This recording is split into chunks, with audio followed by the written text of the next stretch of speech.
The shocking story that we all woke up to this morning, taking a look at time-lapse video here, showing you the moment that fire started at Thousand Hands Playground in Sawyer Point, right under the 471 Big Mac Bridge, about 3:30 this morning.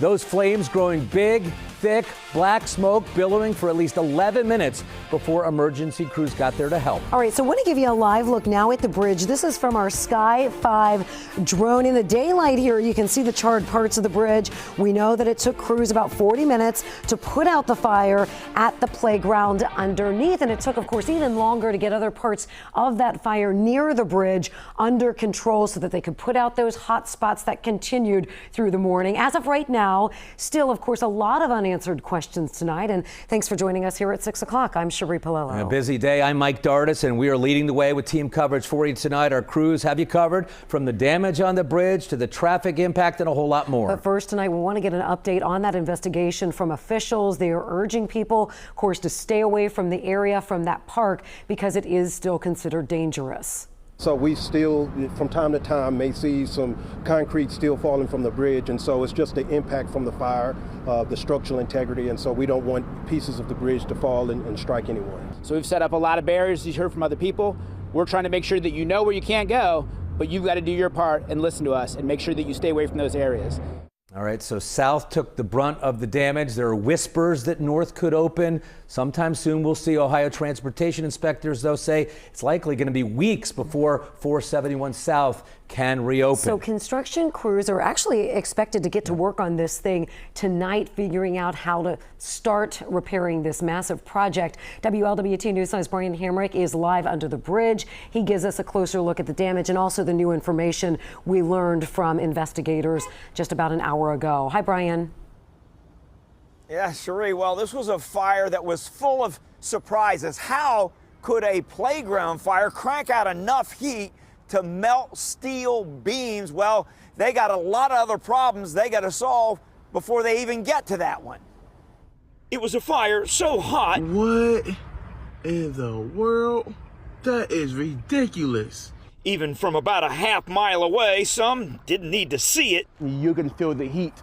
Flames turned the Daniel Carter Beard Bridge on 471 into a ride that was scaring Daredevil. Flames on the ground, bursting up in the air past the bridge going into Kentucky. Kadrian Martin felt like he could touch the heat.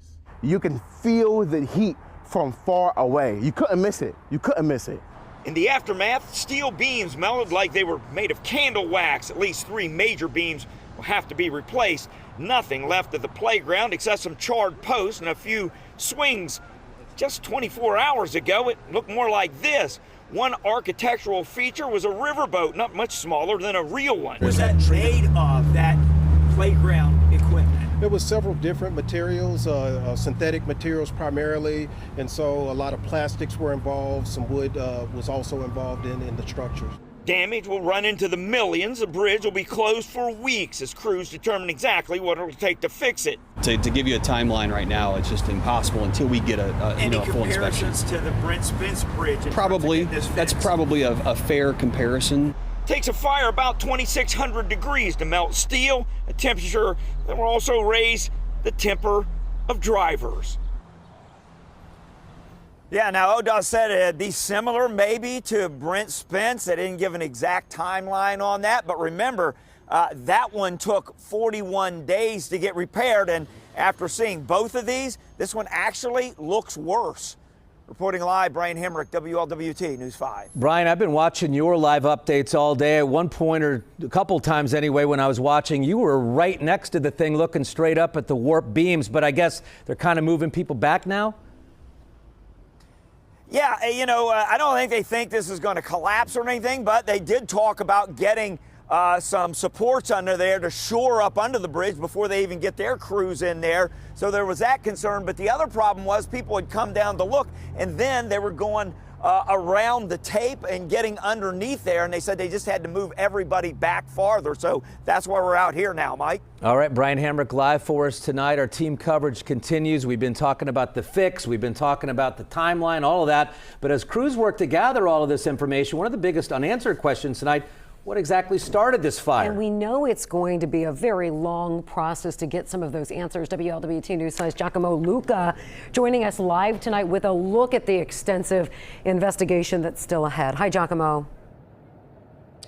Hi, Mike and Cherie. Yeah, that investigation expected to take a lot of time, according to Cincinnati's Fire Chief Frank McKinley, saying a multi-agency investigation's already been opened into this as Cincinnati Fire, police, also working with federal officials in tandem to search for a cause. While Cincinnati fire officials say that blaze sparked right beneath the bridge near Thousand Hands Playground, it's going to take time to sift through the charred pieces and determine the cause.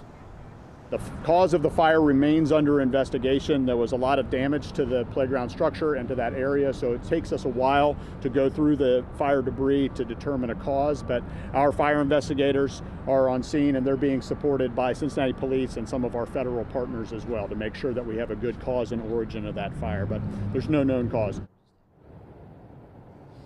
Now, Cincinnati's fire chief said that process during the investigation is going to be painstaking, but they are working as quick as possible to get answers. Live downtown, Giacomo Luca, WLWT News 5. So, Giacomo, do fire officials have any reason to believe that this fire is suspicious or was started intentionally? Yeah, they're holding those words very close to their chest right now, saying no reason to believe suspicion, no evidence of that just yet, but they also say they haven't ruled anything out. All right, Giacomo Luca with an update for us. Giacomo, thanks so much. As you can imagine, this fire already having a huge impact on the people who use that bridge every day and the surrounding areas. People who live and work near there use that playground right there under the bridge at Sawyer Point there, where folks are stunned to see all of this damage. Swing sets, slides, merry-go-round, all charred and reduced to just nothing but soot. This popular spot was made for kids of all abilities and was also wheelchair accessible. People who use the park say it's going to be pretty sad for families too who needed this playground in their lives. All right, so we have been seeing videos and a lot of pictures from so many drivers and neighbors who were near the bridge this morning when it went up in flames. And tonight we also have a unique perspective, another view from down in the Ohio River. Down there in that boat is WLWT News 5's Todd Dykes. He's live right now along the Ohio with more information about what boaters need to know this weekend. Todd? Yeah, you know, Mike and Tree, there's a whole lot to comprehend here from everybody's perspective, whether you like to spend a lot of time here on the Ohio River or you take these bridges daily, as I do as someone who lives in northern Kentucky driving into Cincinnati for work. It's a lot to take in. I'll step out of the way. We do have this unique vantage point from the Ohio River showing the Ohio side of the Big Mac Bridge. You can't see a whole lot of damage from where we are at the moment, but as my colleague Alex pushes the camera lens in, you can see one of the overhead road signs. It's gotten singed by this morning's fire, so it's a very dark color. That was not the case last night, yesterday afternoon, before this morning's or this overnight fire around 3:15, 3:20. Also, you can see some discoloration. The Big Mac Bridge, it's yellow, and as you're heading into Ohio, some of the side of the bridge that would have maintained that yellowish color started turning gray, and you can tell that was all part of the fire from the overnight hours. So this is it is very quiet right now. This is unusual. The captain of the boat here, Pete, our colleague, he spends a lot of time in the Ohio too. Red's Fireworks. They were at the Taylor Swift concert this summer. It spends a lot of time in the water and said you always hear traffic noise, but that is certainly not the case now that everything's shut down on the Big Mac Bridge. We did make a run to the west to the Brent Spence a little while ago, and just to compare and contrast, you could hear all that traffic noise overhead. So it's a much different dynamic considering what's taken place during the overnight hours. For now, reporting live along the Ohio River, on the Ohio River, Todd Dykes, WLWT News 5. All right, Todd, thanks so much for that perspective. Now, as you can imagine, the 471 Big Mac Bridge is one of the most important arteries to get in and out of Cincinnati and over into northern Kentucky. And this fire and closure is having just a huge impact on drivers. Again, you're talking about 100,000 vehicles a day that use this. And WLWT News 5's Adam Berniston now with a look at the detours you're going to have to take until that bridge reopens. Adam. Yeah, Mike and Sheree, a lot of headaches for that morning commute and also the evening commute. So ODOT, Kentucky Traffic Department, saying to use 275, use 7175 north and southbound to get around this mess. But for those downtown, Riverside Drive, Pete Rose Way, it is closed right underneath that bridge. So they're converting that traffic to Columbia Parkway, which is finally showing some green on the map. But we are still seeing several of the bridges with slowdowns. First up, the Taylor Southgate 27 here, southbound lanes moving about 8 miles an hour. You also have those slowdowns then into Newport as traffic moves in through there. Same thing for the Roebling, a little yellow there, so that has improved, as well as the Clay Wade. But then the Brent Spence Bridge improving slightly as we get into later this evening. We saw red earlier, now it's orange, but as we expand the view here, you see it slows down once we get towards the cut in the hill, and even northbound lanes slowed down there. Also a reminder for morning commute, 275 to 471 northbound, that will be closed for the time being. Hopefully they can at least open some of those exits, and you'll want to keep an eye on those southbound lanes coming into downtown. But this is going to be a mess, as we mentioned, for the next several weeks and potentially a month or so. Guys.